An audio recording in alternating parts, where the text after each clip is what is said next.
하겠습니다. 지난 시간을 한번 떠올리면서 말씀을 좀 들어보시면 좋을 것 같아요. 지난 시간에 우리가 어떤 것을 같이 공부했냐면 바벨론의 몰락 과정을 살펴보았습니다. 패망 직전이었어요. 하지만 그 견고한 바벨론의 방어 시스템을 맹신한 나머지 왕과 1000명의 고위 관료들이 술 파티를 벌였죠. 멸망하기 직전에 지금 막 공격당하고 있는데 그들의 모습을 통해서 내가 의지하고 있는 바벨론은 도대체 무엇이지? 우리가 점검하고 하나님 앞에 기도하는 시간을 가졌습니다. 오늘은 이 바벨론을 무너뜨리고 중동의 새로운 패자가 된 페르시아에 대해서 같이 살펴볼 거고 고레스 왕에 대해서 살펴볼 겁니다. 그 과정에서 여전히 하나님께 쓰임 받은 다니엘과 관련된 일화도 같이 살펴보도록 하겠습니다. 먼저 여러분, 이 페르시아라는 나라를 이해하기 위해서는 고대 근동 지방의 국제 정세를 우리가 좀 이해해야 할 필요가 있습니다. 그래서 좀 이해를 돕기 위해서 지도 하나를 준비했는데 지도를 보면서 제 얘기를 한번 따라와 보세요. BC 6세기 경에는 4대 강국이 존재했습니다. 전통적인 아프리카 강국이죠. 이집트가 있었고요. 지금의 터키에 해당하는 굉장히 많은 돈을 가지고 있었던 리디아라는 나라가 있었고요. 메소포타미아의 그 노른자 땅을 차지하고 있었던 강자 바벨론이 있었고, 그리고 이제 마지막으로 소개할 게 신흥 강대국이었어요. 메데 페르시아 연합국이 있었습니다.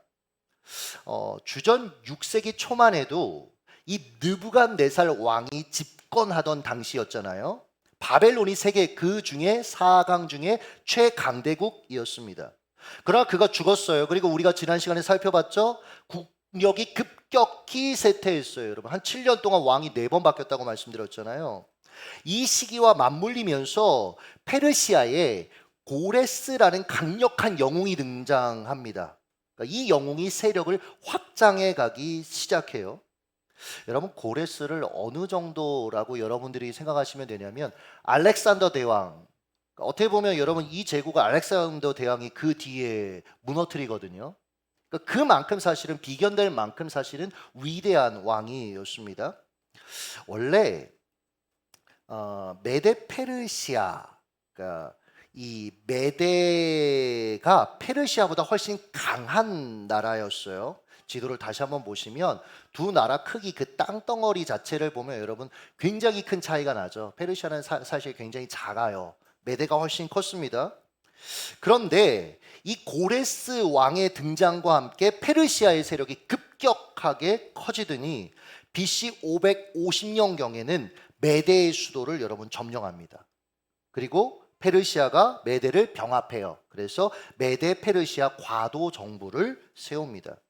이 힘을 바탕으로요, 여러분 지도 다시 한번 보시면 4년 만에 리디아를 점령해서 무너뜨립니다. 페르시아가요, 이 리디아라는 지금 터키 땅에 있는 이 리디아를 점령하기 전까지는 군사력만 강한 나라였습니다. 그런데 이 리디아의 경제력을 다 흡수해 버리면서 군사력과 함께 경제력까지 갖춘 최강의 나라로 급부상하게 돼요. 이 힘을 모아서 아수르를 토벌합니다. 그리고 주전 539년에 바벨론을 무너뜨렸던 거예요. 여러분, 지난 시간에 제가 그 예고편 하나 던져드린 거 있잖아요. 이 강력한 방어력을 자랑했던 어떻게 바벨론의 그 도시를 페르시아군이 어떻게 무너뜨렸을까. 여러분, 이 바벨론 도시 사진을 보면 유프라테스 강을 끌어들여서 깊이 20m의 거대한 강을 만들었다. 그러니까 어떻게 보면 천의 요새를 만들었다라고 여러분에게 말씀드렸었잖아요. 이 고레스 왕이요, 2년 동안 여기를 공략하면서 마지막에 어떤 생각을 해내게 되냐면, 왜냐면 여러분 이 깊이가 20m의 이 강 여기를 건너는 것 자체가 잘 안 되잖아요. 그러니까 어떻게 했냐면 이 사람이 유프라테스 강 상류로 올라가 가지고 거기에다 여러 갈래의 길을 만든 거예요. 물길을 만든 거예요. 그래서 이 바벨론 도시로 흘러가는 물을 다 말라버리게 한 겁니다. 그러니까 점점 물은 이제 공급이 안 되니까 증발하겠죠. 그러면서 물이 다 사라져 버리게 한 거예요. 그래서 맨땅이 되게 한 거예요. 그리고 나서 유유히 공격해서 결국은 바벨론을 무너뜨린 것이죠. 이것을 다니엘 5장 31절이 기록하고 있는데요. 여러분 한번 읽겠습니다. 시작. 메대 사람 다리오가 나라를 얻었는데 그때의 다리오는 62세였더라. 뭔가 이상하죠? 지금까지 저는 고레스 왕에 대해서 여러분에게 말씀드렸는데 성경은 다리오가 나라를 얻었다. 마치 다리오가 이 바벨론을 정복한 것처럼 지금 얘기하고 있단 말이죠. 이 미스테리를 풀기 위해서는 우리가 메데 페르시아 과도 정부에 대해서 좀 이해할 필요가 있습니다. 그러니까 이 사람들의 사고나 그 당시의 배경을 좀 이해할 필요가 있어요. 원래 메데와 페르시아는 남과 북으로에 위치한 나라였는데 어떻게 보면 약간 연합국의 형태를 띠고 있었습니다. 물론 여러분 페르시아가 훨씬 국력이나 뭐 군사력이나 여러 면에서 사실 메데보다 약했어요. 이 당시에 메데가 페르시아하고 혼인 동맹을 맺습니다. 그리고 양가의 피가 섞인 왕자가 태어났는데 그 사람의 이름이 여러분 고레스였어요. 이 고레스가 페르시아를 장악해요. 그리고 나서 BC 550년에 메데까지 정복해 버립니다. 수도를 정복해 버려요. 그럼 여러분 메데 왕국을 어떻게 해야 됩니까? 고대 근동은 승자가 되면 여러분 싹 없애버리잖아요. 근데 이 고레스는요 메데 왕조를 그냥 내버려 둡니다. 메데라는 나라를 그냥 내버려 둬요. 왜냐하면 몰살시키지 않아요. 왜냐하면 이 사람은요 메데만 정복하는 게 자기 꿈이 아니었습니다. 자기는요 메데를 발판 삼아서 리디아를 점령하기 원했고 바벨론을 점령하기 원했고 그리고 세계를 점령하기를 원했습니다. 그러니까 꿈 스케일 자체가 컸던 사람이에요. 그러니까 고레스가 메데를 멸망시키지 않습니다. 오히려 메데 페르시아 연합 과도 임시 정부를 세우는 거예요. 그렇게 해서 어떻게 하냐면 피 흘리지 않고 고스란히 메데의 군사력을 흡수합니다. 그리고 이걸 기반으로 차례로 강대국들을 다 무너뜨렸던 거예요. 그러니까 이 고레스 왕이라는 사람은요 단순히 군사 전쟁에 있어 탁월했다 이 정도가 아니고요 정치적인 감각도 굉장히 뛰어났던 사람입니다. 이 고레스가 바벨론을 점령한 다음에 어떻게 했냐면 수도를 페르시아에서 바벨론으로 옮겨요. 왜냐하면 자기의 그 꿈은 세계 정복이거든요. 이 사람은 그런 꿈을 꿀 수 있는 사람이었어요. 나중에 이 사람이 차지한 땅에 대해서도 조금 한번 보여드리겠지만 수도를 옮겨버립니다. 일단 바벨론으로. 그래서 거기를 교두부 삼아서 이제 점령하지 못한 또 다른 나라들을 이제 침공하려고 하는 거죠. 그런데 여러분 보세요. 자기는 계속 점령하러 전쟁, 정복 전쟁을 나가야 돼요. 그렇죠? 그러면 누군가 나라는 다스려야 되겠죠. 그래서 이 과도 정부에 자기 삼촌 다리오를 세웁니다. 이게 성경에 나오는 다리오 왕이라는 사람이에요. 그래서 이 과도 정부가 임시 정부가 한 2년 정도 이 다리오에 의해서 통치되는 그 기간이 있습니다. 그러니까 오늘 살펴볼 이 다니엘이 사자굴에 들어갔던 사건은 이 2년 어느 시점에 벌어진 어떤 사건이었다라는 거죠. 나중에 여러분 이 페르시아 제국이 얼마나 강해졌냐면 지도를 보시면 인도에서부터 중동 전부 다 차지했고요. 메소포타미아, 소아시아, 아프리카에 이르는 광대한 땅을 차지하게 돼요. 자, 여러분. 다니엘이 이때 이 메데 페르시아 과도 정부의 관료로 등용이 된 겁니다. 다리오 왕이 제일 먼저 왕이 돼서 뭐를 해야 되냐면 행정적인 어떤 정비 작업을 해야 됐어요. 왜냐하면 고레스가 나라는 엄청 많이 점령해 놨는데 여러분 이게 점령한다고 끝나는 게 아니잖아요. 효율적으로 다 통제하고 다스려야 될 거 아닙니까? 그래서 행정적인 정비 작업을 했는데 제국 전체를 120개 구역으로 나눠서 120명의 통치자를 세웁니다. 그리고 그 120명의 통치자를 지휘하는 통제하는 3명의 총리를 세웠고 그 중에 한 사람이 다니엘이었어요. 80이 넘은 이 노인을 다시금 스카웃해서 총리의 자리에 올렸습니다. 이 총리들의 주된 임무는 6장 2절에 보면 왕에게 손해가 없게 하려 함이었더라.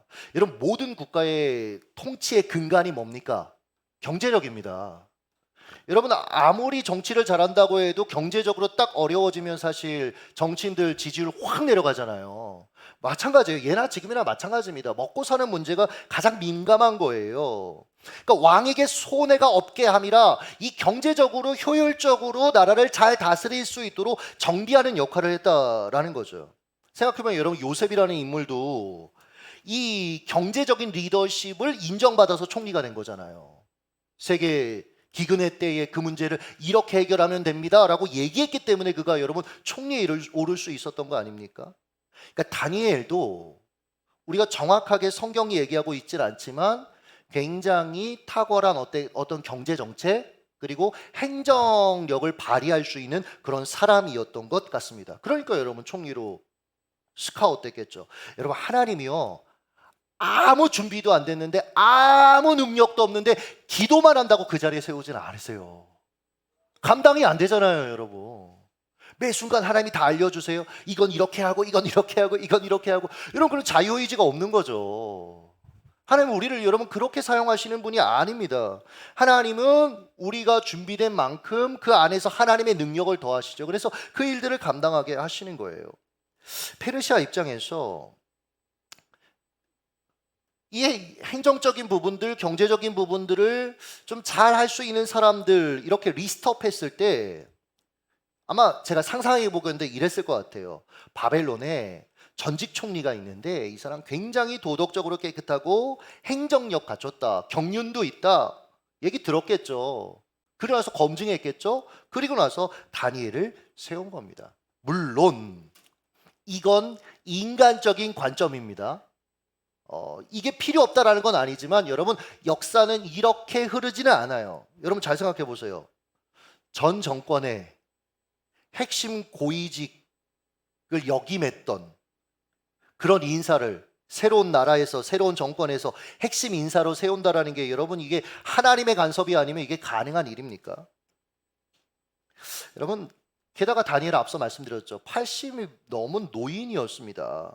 그러니까 불가능한 일이었어요. 사실은 등용되는 게 능력을 있었지만 현실적으로는 불가능했다고요. 근데 어떻게 하셨어요? 하나님께서 그를 역사의 전면에 불러 세우시는 거예요. 여러 가지 상황들을 통해서 여러 가지 사람들을 통해서 우리가 그 과정을 다 알 수는 없지만 여러분 여러분들도요 이제 내 역할은 여기까지 이렇게 여러분 은퇴를 속단하지 않으셨으면 좋겠습니다. 여러분이 은퇴하고 싶어도 하나님이 원하시면 다시 세워지는 거예요. 다시 끌려와서 역사의 전면에 설 수 있는 것입니다. 그러므로 여러분 스스로 은퇴 시기를 절대로 정하지 마십시오. 그건 하나님이 정하시는 겁니다. 그런데 여러분 이 시대의 크리스찬들이 이 의식이 없으니까 은퇴 시기가 다가올수록 물리적인 은퇴 시기가 다가올수록 두려워지는 겁니다. 경제적으로 내가 먹고는 살 수는 있을까? 근데 뉴스도 그런 것만 내보내요. 오늘도 이렇게 보니까 그런 것만 계속 내보냅니다. 노인 일자리가 더 사라지고 계속 이런 얘기만 합니다. 그러니까 나는 그럼 어떻게 대비해야지? 지금 어떻게라도 내가 이걸 굴려야지? 계속 이런 생각들, 이런 관점들을 크리스찬들 중에 계속해서 갖게 되는 거예요. 여러분, 하나님이 여러분을 노년에 어떻게 쓰실지 어떻게 압니까? 여러분, 하나님이 쓰실 때 우리의 관심은 뭐냐면 노년에도 하나님 쓰시기에 편한 사람이 돼야 돼요. 크리스찬들은 그래야 됩니다, 여러분. 여러분 제가 전에 말씀드렸잖아요. 제가 너무 빨리 은퇴하고 싶어서 하나님 제발 빨리 은퇴하게 해주세요. 통영아, 은퇴 이후에 네 삶은 누구 거야? 하나님 거요. 여러분도 마찬가지입니다. 여러분 은퇴 이후에 그 삶도 누구 거냐면 하나님 것이에요. 그러니까 여러분 우리는 나는 하나님 쓰시기에 편한 사람인가 나이가 들수록 이걸 점검하고 늘 준비하고 있어야 되는 겁니다. 하나님이 쓰실 때 여러분 쓰임받을 수 있도록. 여러분 이 다니엘이요 총리에 딱 앉아요. 근데 굉장히 탁월한 능력을 발휘합니다. 3절 같이 한번 읽겠습니다. 시작. 다니엘은 마음이 민첩하여 총리들과 고관들 위에 뛰어남으로 왕이 그를 세워 전국을 다스리게 하고자 한지라. 여러분 보세요. 다니엘이 너무 그 능력이 뛰어나서 다른 두 총리가 게임이 안 됐어요. 그래서 그들보다 더 뛰어난, 그들보다 더 높은, 더 탁월한 사람이 되었다라고 성경이 이야기합니다. 근데 이게 당연한 게 아니더라고요. 여러분 다니엘 입장에서 이 페르시아 정권은 낯선 정부예요. 낯선 언어, 낯선 사람들, 낯선 리더십, 거기서 일하고 있다고요.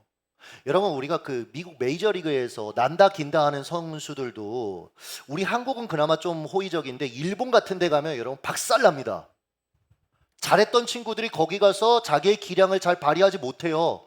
그리고 다시 메이저리그로 돌아갔는데 거기서 잘하는 친구들도 많이 있습니다. 제가 응원하는 팀이 하나라는 거 아시죠? 하나에서 못한다고 버렸던 분이 지금 메이저리그 가서 날아다니고 있습니다. 제가 요즘 얼마나 속이 쓰린지 몰라요. 왜냐면 하나의 외인은 지금 방출한다고 기사가 오늘 났거든요. 보세요, 여러분. 아무리 대단한 사람도 낯선 곳에 갖다 놓으면 제 실력을 발휘하는 게 이게 쉬운 게 아닌 거예요. 아무리 우리나라에서 공부 잘하는 친구도 여러분 독일 같은 데 갖다 놓으면 거기서 적응하느라고 자기 실력 발휘하기가 쉽지 않은 겁니다. 근데 다니엘은 새로운 정권에서 탁월한 모든 사람보다 뛰어난 능력을 발휘했다. 그게 어떻게 가능할 수 있을까요? 단순히 다니엘의 어떤 능력이 대단했다라고 우리가 생각해야 될까요? 성경 그렇게 얘기 안 합니다. 다니엘의 탁월함의 비결이 뭐냐면 이렇게 얘기해요. 마음이 민첩하여라고 얘기하는데 히브리 성경을 보면 루하흐 그리고 야티라 무슨 얘기냐면 영이 탁월했다라는 뜻이에요. 즉 성령이 그와 함께 하셨다라는 의미입니다. 성령께서요 세상과 비교할 수 없을 만큼의 탁월함을 다니엘에게 주신 것입니다. 이게 하루아침에 된 건 아니에요, 여러분. 그러나 집회 한번 가서 성령이여 오시옵소서 그런다고 갑자기 그 성령이 주시는 어떤 탁월함이 내 안에 있는 게 아니고요. 그는 10대부터 80대까지 항상 하나님 앞에 기도하는 사람이었습니다. 항상 하나님 앞에서 깨어서 하나님 중심으로 살았던 사람이었습니다. 여러 가지 어려움 가운데도 하나님이 기뻐하시는 것을 택하려고 노력했던 사람이었다라는 거예요. 여러분, 그가 10대의 바벨론에 사로잡혀 포로로 왔을 때 성경이 다른 청년들보다 그의 능력이 10배나 탁월했다, 그렇게 하나님이 은혜 주셨다라고 얘기했거든요. 그런데 80 노인이 돼서는요 페르시아 전제국에서 가장 탁월한 인물이 되었다라고 성경은 이야기하고 있습니다. 그러니까 여러분, 하나님의 사람들은요 내가 쓰러뜨리고 내가 이겨야 될 경쟁 상대가 누구인가 거기에 여러분 관심 가지면 안 됩니다. 그들과 여러분 비교하지 마십시오. 여러분이 성령의 사람으로 준비되어 살아간다면 여러분이 어떤 환경을 만나든 어떤 경쟁 상대를 만나든 더 뛰어난 능력을 하나님이 주실 것입니다. 여러분, 왜요? 다니엘이 성령의 사람이었듯이 우리 안에도 성령이 계시잖아요. 그러니까 여러분, 우리는요 현실을 딛고 살아가지만 현실 너머에 하나님의 능력, 하나님의 나라에 접속된 사람들이에요.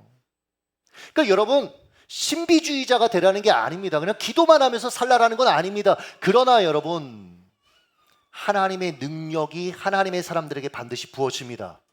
여러분, 이건 여러분 우리가 기도해야죠. 간구해야죠. 그리고 누려야죠. 사용할 수 있어야 되죠. 다리오 왕이요 이 다니엘의 탁월함을 목격한 거예요. 여러분, 회사에서 괜히 임원시켜주는 게 아니잖아요. 연봉도 많이 주고 어떤 역할들 또 어떤 혜택들 많이 주는 거 그냥 주는 거 아닙니다. 그만한 능력이 된다고 생각하니까 시켜주는 거예요.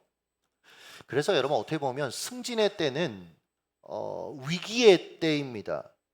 왜냐하면 그때부터 맡겨진 그 일을 제대로 하는지 그 위에 사람들이 더 주시해서 보거든요. 더 디테일하게 평가하기 때문입니다. 여러분, 제가 한 교회에서 그냥 사역할 때도 풀타임 사역자가 되는데도 쉽지가 않더라고요. 교육자들 많은 교회에서는. 담임 목사님이 어느 날 부르셔서 그렇게 얘기하셨어요. 풀타임 사역자 하라고 하는 날 아직도 잊지 못해요. 되게 좀 그랬어요. 이렇게 얘기하셨어요. 통영이, 너 처음에는 일개 전도사인 줄 알았다. 일개 전도사 중 하나인 줄 알았다. 이 현실, 우리가 아무리 애써도 일개로 보이는 그 현실, 처음에 사실 마음에 안 들어 하셨다는 거 제가 알았습니다. 왜냐하면 뭐 출신 학교가 일단 달랐고 교단도 달랐고 뭐 제가 그 당시에 유명세가 있는 사람도 아니고 거기다 나이도 제일 어렸어요. 그러니까 아마 도대체 이 어린애를 왜 데려다가, 왜 이 근본도 없는 애를 데려다가 왜 사역자로 쓰려고 하는 거야, 이런 마음으로 사실은 처음에 아마 뽑으셨던 것 같아요. 그런데 저한테 풀타임 사역자 제안하시면서 이런 얘기 하셨습니다. 너 내가 일개 사역자인 줄 알았는데 너가 굉장히 능력이 있다는 걸 내가 봤다. 그래서 교단을 바꿔라. 그러면 나중에 학비부터 시작해서 다 지원하겠다. 그리고 나중에 이런 얘기도 하셨어요. 개척 안 하고 여기 남으면 40까지 사역 여기서 해주면 너 지방에 원하는 큰 교회 다니면 어디든 내가 다 추천할 수 있다. 여러분, 다리오도 다니엘을 평가했을 거예요.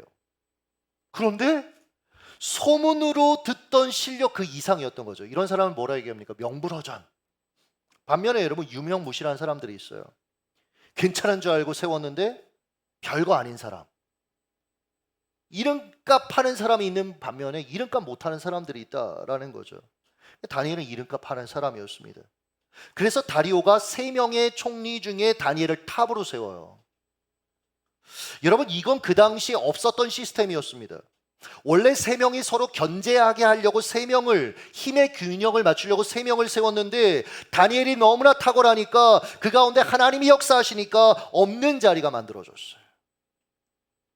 많은 사람들이 자리에 목숨 걸어요. 자리를 욕심냅니다. 아니에요, 여러분. 여러분이 성령의 사람이라면 필요하다면 하나님이 어떤 자리도 만드십니다. 여러분, 승진을 위해서 사는 게 아니죠. 성공을 위해 사는 게 아니죠. 주를 위해 살다 보니 성공하게 되죠. 주를 위해 살다 보니 승진도 하게 되는 것이죠. 여러분, 인맥으로 그 자리에 앉고 뇌물로 그 자리에 올라간 사람들 있잖아요. 어때요? 정권 바뀌면 다 여러분 결국은 추락합니다. 그런데요, 하나님이 세우신 사람은요, 어떤 상황을 만나도 자리를 보존할 뿐만 아니라, 그렇잖아요, 여러분. 바벨론에도 총리였어요. 근데 페르시아 새로운 제국에서도 지금 총리입니다. 총리도 그냥 총리가 아니라 탑3 중에 원탑이 된 거예요, 여러분. 그러니까 없던 자리도 하나님께서 만들어 주셨던 거죠. 근데 여러분, 사람이요, 이건 하나님이 하시는 역사고, 인간은 어떻습니까? 인간이 써내려가는 역사는 사람이 너무 탁월하고 너무 빠르게 초고속 승진하면 어떻게 해요? 시기하죠. 끌어내리고 싶어서 안달이죠. 이게 인간의 죄성 아닙니까? 질투하고. 여러분 생각해 보세요. 자기들은 2명의 남겨진 총리들은 고레스 왕과 더불어서 20년간 정복 전쟁하면서 정말 고생하면서 거기까지 올라갔어요. 자기들 개국공신이라고요. 그런데 다니엘은 자기들이 정복한 나라의 전직 관료 출신이에요. 근데 지금 자기들 위에 있어요. 그러니까 얼마나 여러분 안 입고 왔겠습니까? 그래서 이 다니엘을 제외한 이 2 총리가 불만 세력들을 규합합니다. 그래서 다니엘의 비리를 캐내는 그런 작업들을 해요. 지금으로 얘기하면 검찰 투입시켰고 세무공무원 투입시키고 국정원 다 동원해서 탈탈탈 사찰한 거예요. 다 털은 거예요. 그런데 4절 여러분 한번 읽겠습니다. 시작. 이에 총리들과 고관들이 국사에 대하여 다니엘을 고발할 근거를 찾고자 하였으나 아무 근거 아무 허물도 찾지 못하였으니 이는 그가 충성되어 아무 그릇됨도 없고 아무 허물도 없음이었더라. 아멘. 저는 이걸 몇 번을 읽는데도 너무 부담이 돼요. 이 사람은 우리도 이 사람의 모습으로 살아야 될진데 너무 넘사벽 같다라는 생각이 들어요. 아마 이들은 다니엘을 보면서 생각했을 겁니다. 처음에 사찰하면서 털어서 이 먼지 안 나오는 놈이 어딨어. 50년 넘게 전 바벨론에서 관료를 했는데 뭐 하나라도 나오겠지. 그래서 털었어요. 근데 여러분, 진짜 털었는데 먼지가 안 나오는 놈이 있는 거예요. 그게 다니엘이었던 거예요. 다니엘은요, 아무 그릇됨이나 허물이 없는 사람이었다라고 성경이 이야기합니다. 충성된 사람이었다라고 성경이 이야기합니다. 그러니까 여러분, 다니엘을 통해서 우리가 직장 혹은 맡겨진 삶의 자리에서 어떻게 살아야 될지 배울 수 있는데요. 먼저 그는 충성된 사람이었어요. 맡겨진 일에 성실과 실력으로 일했던 사람이었다라는 의미입니다. 여러분, 맡겨진 자리에서 성실하게 일하셔야 됩니다. 그러니까 탁월한 실력자가 우리는 되어야 합니다. 제가 가끔 성도님들한테 그런 얘기를 해요. 그냥 사석에서 그 관리자 없다고 아니면 위에 상관없다고 제발 업무 시간에 큐티하지 말라는 얘기를 해요. 가끔 큐티하시는 분들이 있거든요. 제가 얘기해요. 정말 급하면 화장실 가서 하시더라도 점심시간에 하시더라도 제발 업무 시간에 관리자가 없다고 이렇게 큐티하지 말라라는 얘기를 해요. 그렇잖아요, 여러분. 맡겨진 일에 우리가 여러분 집중해야 합니다. 그러니까 이런 거죠. 야, 저 사람한테 일을 맡기면 너무 안심이 돼. 내가 신경 쓸 필요가 없어. 이런 말을 여러분 크리스천들이 들어야 돼요. 또 어떤 분들 보면 일을 맡기고 나면 너무 불안한 거죠. 제대로 했는지 일일이 중간에 계속 점검해 줘야 되고, 그럼 여러분 상급자가 같이 일하고 싶겠습니까? 쟤는 그냥 교회나 열심히 다니라고 그래. 이러고 맙니다, 여러분. 이게 하나님 영광 다 가리는 거죠. 여러분, 우리는 직장에서 걱정거리가 되어서는 안 됩니다. 한편 우리는 그릇됨이나 허물이 없는, 즉 도덕성에 문제가 없는 사람으로 살려고 노력해야 돼요. 오늘날 크리스천들의 위기가 무엇입니까? 삶의 거룩이 없다라는 거 아닙니까? 돈 문제, 여자 문제, 부정부패에 크리스천들이 너무나 많이 연루되어 있어. 그게 여러분 자꾸 기사화됩니다. 술자리에서 실수하는 게 크리스천이에요. 거룩이 없는 교회예요. 거룩이 없는 크리스천, 세상에 어떤 메시지도 여러분 던질 수가 없습니다. 능력을 다 잃어버리는 거죠. 우리 청년들도 있는데 고리타분한 얘기지만 고리타분하지만 필요하기 때문에 말씀드리는 건데요. 결혼 전까지 여러분 정말 순결을 지키려고 여러분 깨끗하게 하나님 앞에 살기로 여러분 결단하셔야 됩니다. 내가 성의 문제에 있어서만큼은 하나님, 내가 하나님 앞에 내 자리를 지키기 원합니다라는 여러분 결심이 있어야 돼요. 요즘 동거가 자랑인 시대죠. 그걸 훈장으로 아예 요즘은 그렇게 놓고 살더라고요. 여러분, 근데요, 하나님의 사람들은 그렇게 살면 안 됩니다. 여러분이 조금만 빈틈을 보여도 어둠의 세력은 우는 사자처럼 여러분을 삼켜버릴 거예요. 여러분의 인격과 여러분의 영성을 집어 삼켜버릴 겁니다. 그 빈틈을 구실로 더 여러분들을 다양하고 깊은 도덕적인 타락으로, 영적 타락으로 이끌어 갈 거예요. 그래서 여러분, 우리는 늘 자신을 지켜야 돼요. 노력해야 되는 겁니다, 여러분. 여러분, 제가 왜 신방할 때 저희 아내 항상 대동하고 항상 여러분 그렇게 다니겠습니까? 저 교육자들도 혼자는 절대로 동성이 아닌 이성이라면 혼자는 절대로 신방하지 말라고 제가 왜 얘기하겠습니까? 서로를 못 믿어서가 아니에요. 몸부림치는 겁니다, 하나님 앞에서. 우리는 연약한 사람들이니까 그 작은 틈조차도, 그 보디발 안에 작은 틈조차도 우리가 허용하고 싶지 않은 거예요. 그 즉시 그 자리를 피하고 싶은 거예요, 여러분. 여러분, 우리가 그런 주일날 그런 얘기들 했었잖아요. 한 2주 전인가? 하나님은 깨끗한 그릇을 쓰신다고요. 탁월한 그릇이 아니고 깨끗한 그릇을 쓰신다고요. 그럼 여러분, 깨끗하게 나를 하나님 앞에 지키기로 결정하고 노력하고 분투할 필요가 있다라는 것이죠.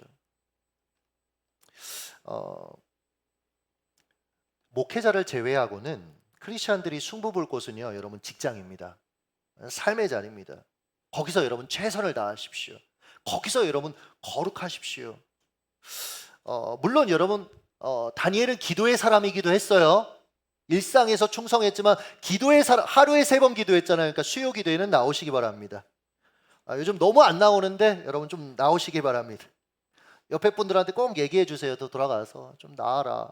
분명히 목사님이 올인 기도에 선포하고 한 2주 좀 많이 나왔는데 다들 어디 갔는지 목사님은 기억하고 있더라. 이런 얘기는 꼭 해주십시오. 다니엘이 얼마나 열심히 살았는데 얼마나 열심히 기도도 했습니까? 자, 다니엘의 정적들이 다 털었는데 아무것도 흠을 찾을 수 없으니까 최종 결론이 뭐였냐면 다니엘의 신앙을 공격하자.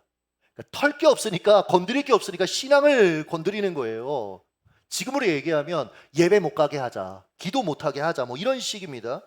다니엘 이렇게 자기들이 유심히 살펴보니까 다니엘에게 루틴이 하나 있었죠. 그게 뭐예요? 하루 3번 창문을 열고 예루살렘을 향해서 기도하는 거였어요. 여러분, 이게 그 시간 관계상 솔로몬 시대에 솔로몬이 솔로몬 성전을 봉헌하면서 뭐라고 기도했냐면, 하나님 앞에 이 백성들이 불순종하고 지멋대로 살다가 하나님께서 이들을 포로로 끌고 가시거나 무너지게 하셨을 때, 그때 그 백성들이 깨닫고 예루살렘을 향하여, 이 성전을 향하여 하나님 앞에 기도하면 하나님 들어주세요. 하나님 회복시켜 주세요. 그 말씀 붙잡은 거예요. 그래서 포로로 끌려온 그 10대 시절부터 하루 3번 예루살렘을 향해서 그는 하나님 앞에 말씀 붙잡고 기도했던 겁니다, 여러분. 이게 그의 삶의 절대적인 루틴이었다라는 거예요. 근데 어떤 분들은 이것도 모르고 식기도 했을 거다, 하루 3번이니까 뭐 이런 말도 안 되는 얘기들 하시는데 아니요, 여러분. 이런 식기도는 하시죠? 그죠? 그 직장 상사 안 믿는 분 이렇게 있으시면 주님 감사합니다, 이거 아니죠? 그쵸? 좀 길게 하시죠, 그쵸? 매너 있게 하시죠, 그쵸? 여러분, 다니엘이 지금부터 당할 이 고난은 다니엘한테 어떤 잘못이 없었던 거예요. 원인이 없었던 거예요. 오히려 하나님 잘 믿어서 당하는 어떤 고난을 이제 당하게 되는 거죠. 우리도 살다 보면 여러분 이런 고난 받아요. 안 받는다면 뭔가 내 신앙이 조금 이상한 겁니다. 요한복음 15장 18절입니다. 같이 읽습니다. 시작. 세상이 너희를 미워하면 너희보다 먼저 나를 미워한 줄을 알라. 네, 예수님 미워하는 세상이요, 우리도 미워한대요. 그러니까 이상해요. 이상하게 여기지 말라라고 성경은 이야기하고 있다라는 거죠. 자, 이들이 다리오 왕을 찾아갑니다. 그리고 솔깃한 제안을 하죠. 왕이시여, 앞으로 30일 동안 왕을 제외한 그 누구에게도 기도하면 사자굴에 던져 넣겠다고 법령을 발표하세요. 왜 풀무불이 아니라 사자굴이었냐면요, 이 페르시아는 불이 신성한 거였어요, 자기들이 생각할 때는. 그래서 풀무에 안 던집니다. 그리고 오히려 사자굴을 활용해서 사람을 죽였어요. 다리오 왕 입장에서 여러분 이 제안이 굉장히 솔깃한 제안입니다. 왜요? 자기는 사실은 꼭두각시예요. 고레스가 오면 자기는 비켜줘야 돼요. 근데 지금 고레스의 부하들이 자기한테 와가지고 자기에게만 30일 동안 기도하자고 하니까 얼마나 기분이 좋아요. 그래서 이 사람이 그냥 생각도 안 하고 그냥 승인해 버립니다. 다니엘이 왕 다음 권력자였으니까 이 법이 통과될 거 제일 먼저 알았겠죠? 그리고 이 법이 자신을 겨냥하고 있다는 거 알았겠죠? 그런데 10절입니다. 같이 한번 읽습니다. 시작.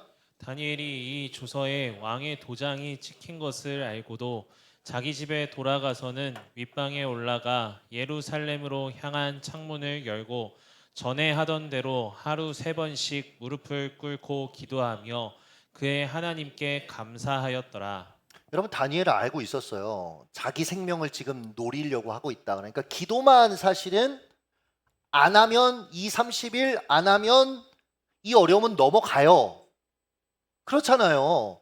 그게 아니면 창문이라도 좀 닫든지, 그쵸?